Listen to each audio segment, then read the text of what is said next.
साथियों, आज जो एमएसपी खरीद गारंटी कानून की लड़ाई के लिए संघर्ष चल रहा है, 3 जगह मोर्चे लगे हुए हैं। आज 330वां दिन है, 11 महीने से ऊपर का समय हो चुका है और उस एमएसपी खरीद गारंटी कानून सहित सभी मांगों को लागू करवाने के लिए सरदार जगजीत सिंह डल्लेवाल जी का जो आमरण अनशन है, आज उसको 43वां दिन है। तो आज जो रात बीती है, उस रात को एक बार फिर उनकी सेहत बहुत गंभीर हो गई थी। उनका बीपी जो 45 और 65 हो गया था। अनकॉन्शियस ही रहे हैं थोड़ा समय, फिर मालिश वगैरह करने से जो स्वाभिमान डॉक्टर की टीम है उससे जो थोड़ा बहुत ठीक हुए। अभी भी उनकी हालात चिंताजनक है। और दूसरी तरफ अगर सरकार की बात करें तो केंद्र सरकार अभी भी इस मुद्दे पर गंभीर नहीं है। टेलीविज़न पर माननीय कृषि मंत्री शिवराज चौहान जी बात करते हैं, बयान देते हैं कि सुप्रीम कोर्ट आदेश करेगी तो हम उनसे बात करेंगे। तो पहले जो 4 दौर की वार्ता हुई हमारे साथ फरवरी में, उसमें खुद वो चल कर आए। हमारी मानी हुई मांगे हैं, कोई स्पेशल कोई और मांग नहीं है। तो आपके चैनल के माध्यम से एक तो हम सरकार को चेतावनी देते हैं भी आप कहीं इस चीज़ का इंतज़ार ना कर रहे हों कि डल्लेवाल जी की मृत्यु होती है तो आंदोलन समाप्त हो जाएगा। ये डल्लेवाल जी ने क्लियर कर दिया। कल जो सुप्रीम कोर्ट की बनाई हुई कमेटी, हाई पावर कमेटी, जो रिटायर्ड जस्टिस नवाब सिंह की अध्यक्षता में आई थी, उनके सामने भी जगजीत सिंह डल्लेवाल जी ने क्लियर कर दिया कि मेरी ज़िंदगी से ज़्यादा मेरे उन किसानों की ज़िंदगी है जो खुदकुशियाँ कर रहे हैं। तो इसलिए अब दोबारा से जो फिर हम सरकार को कहना चाहते हैं, अभी भी समय है।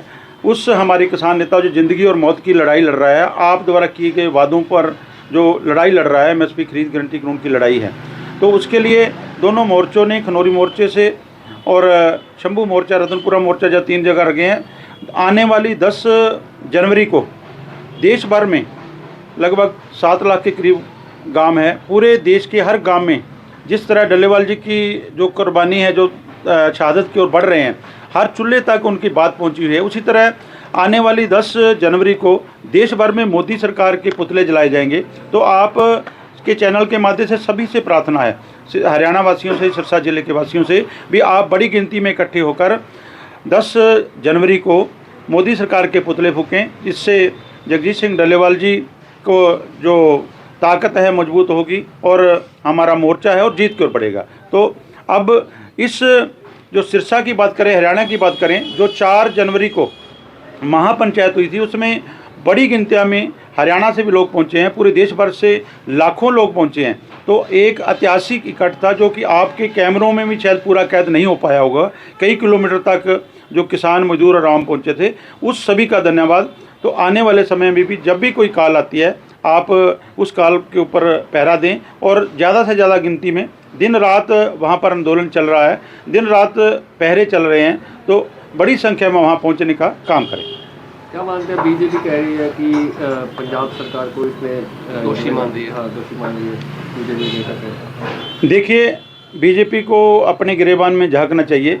जब उन्होंने सरकार आने से पहले वादे किए एमएसपी खरीद गारंटी कानून की बात करते हैं, तो बीजेपी उस बात से जाने के बजाय पंजाब को कभी किसी को कह रही है। पंजाब तो उनके जो है अंडर चलता है। पंजाब उनके जो जैसे छड़ी पंजाब की घुमाते हैं वैसे जाते हैं।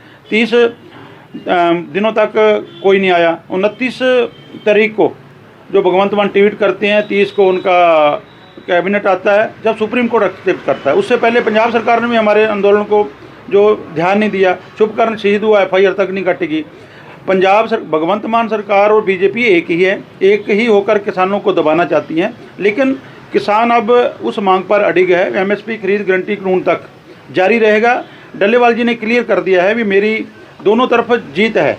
मेरी शहादत होती है तो आंदोलन जिंदा रहेगा। अगला साथी जो दूसरा सुखजीत सिंह हरदो झंडे, वो बैठेगा। अगर जीत होती है तो भी जीत है, नहीं मेरी शहादत होती है तो भी आंदोलन जारी रहेगा। आंदोलन जीत तक जारी रहेगा। हरियाणा सरकार तो कह रही है कि हम पहले ही MSP दे रहे हैं अपनी फसलों पर। ये सबको पता है भी बिना केंद्र के MSP नहीं दे सकते। मेन मुख्य फसलें धान और गेहूं है, वो कभी नहीं दे सकते। और अगर ये बात है तो जब माननीय प्रधानमंत्री 2011 में मुख्यमंत्री थे गुजरात के, तो मनमोहन सिंह को चिट्ठी क्यों लिख रहे थे? उस समय इनको ध्यान में क्यों नहीं आया भी राज्य सरकार में MSP दे सकती हैं? ये दोहरी मानसिकता है। कोई भी केंद्र के सिवा कोई भी राज्य सरकार फसलों पर MSP नहीं दे सकती। क्या मानते हैं, केंद्र सरकार को इंटरवेन करना चाहिए? बिल्कुल करना चाहिए। केंद्र सरकार, हम कोई नई चीज़ नहीं मांग रहे हैं, नहीं मांगनी है, मानी हुई मांग है, लिखित में दी हुई मांग है। तो वही मांग है जो एमएसपी जब मुख्यमंत्री के समय में, जब नरेंद्र मोदी जी मुख्यमंत्री थे तब सरकार से, केंद्र सरकार से मांग रहे थे। वही बात हम, अब देश के मुखिया हैं वो उस समय मांग रहे हैं। तो ये उनको बिल्कुल प्राथमिकता से देनी चाहिए थी, इतना समय नहीं लगाना चाहिए। अगर वो चाहते हैं भी शहादत होगी, ये शहादत बहुत बड़ी है। आज पूरे जो जन आंदोलन बन चुका, हर एक इसमें आंदोलन में हिस्सा है। तो अगर कुछ होता है तो उसका जो नतीजे सरकार को भुगतने पड़ेंगे।